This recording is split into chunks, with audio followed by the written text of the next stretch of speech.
Si vous êtes nouveau dans le codage et que vous vous sentez dépassé par tous ces langages de programmation, je comprends tout à fait.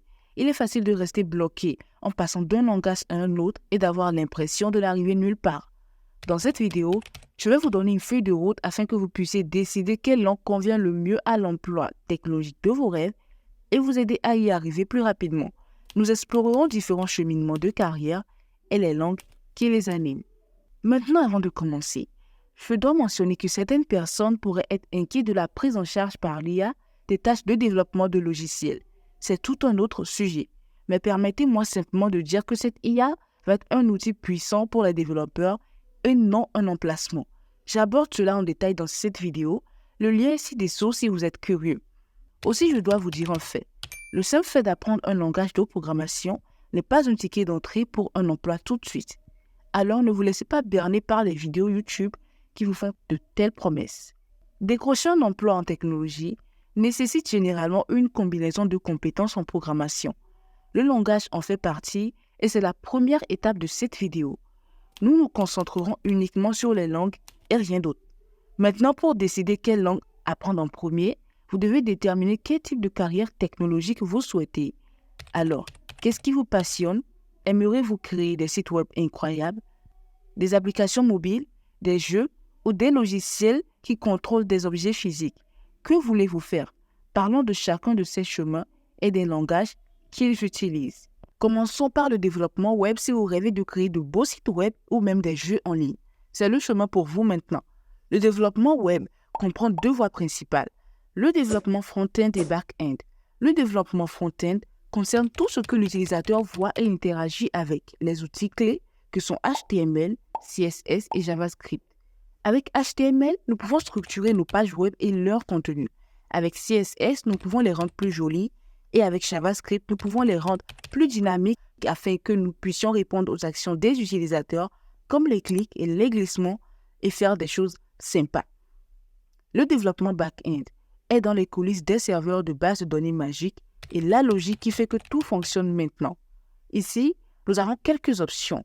Nous pouvons utiliser JavaScript, Python, Java, PHP et C, etc. Nous pouvons voir que si vous apprenez JavaScript, vous pouvez l'utiliser à la fois pour le développement front-end et back-end. Vous n'avez donc pas besoin d'apprendre un langage supplémentaire pour le développement back-end et devinez, et si vous pouviez créer à la fois le front-end et le back-end ensemble. Vous êtes essentiellement un développeur full stack avec un salaire plus élevé. Parlons maintenant du développement mobile. Ici, nous avons deux voies principales, le développement natif et multiplateforme. Le développement natif signifie que nous construisons des applications spécifiquement pour Android ou iOS. Pour Android, Java est un choix classique, mais Kotlin est en train de devenir le favori moderne.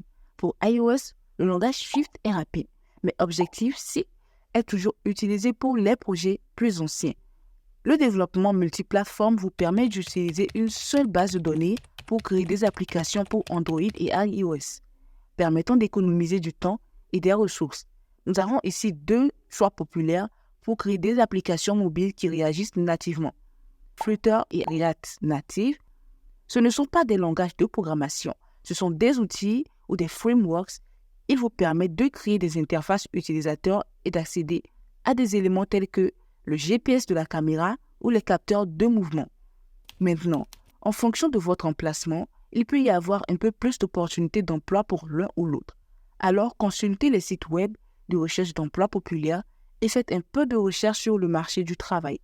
Maintenant, si vous souhaitez utiliser Flutter, vous devez apprendre Dart. Si vous souhaitez utiliser React Native, vous devez apprendre JavaScript. Vous pouvez l'utiliser pour le développement front-end, le développement back-end et le développement mobile, vous offrant de nombreuses opportunités. Parlons maintenant du développement de jeux. Pour créer des jeux, nous devons utiliser un moteur de jeu. Nous avons donc deux moteurs de jeu populaires qui sont Unity et Unreal Engine. Unity est un peu plus convivial pour les débutants et est souvent utilisé dans les studios de jeux de petite et moyenne taille. Unreal Engine est un peu plus avancé et utilisé dans des jeux à grande échelle qui sont visuellement époustouflants. Pour Unity, vous devez apprendre le C et pour Unreal Engine, vous devez apprendre le C dièse. Maintenant, parlons des systèmes embarqués. Ce domaine concerne la création de logiciels capables de contrôler des objets du monde réel, comme les montres intelligentes, les voitures autonomes, les robots médicaux, les appareils électroménagers, etc. Vous avez quelques choix, C et C dièse, qui sont les langages éprouvés pour les systèmes embarqués. Ils vous permettent de parler directement au matériel pour un contrôle maximal. Mais vous pouvez également apprendre Rust, qui est un langage plus récent axé sur la sécurité et la vitesse. Et il est parfait pour assurer que vos appareils intelligents fonctionnent à nouveau parfaitement sans erreur. Avant de décider quelle langue apprendre en premier, faites un peu de recherche et découvrez quelle langue offre le plus d'opportunités d'emploi dans votre région. Le dernier cheminement de carrière dont nous allons parler est l'IA et l'apprentissage automatique, un domaine qui façonne rapidement la façon dont nous interagissons avec la technologie si c'est quelque chose qui vous passionne. Python est le langage incontournable pour la science des données et l'apprentissage automatique. Nous avons également R, qui est populaire pour le calcul statistique et la création de belles visualisations de données.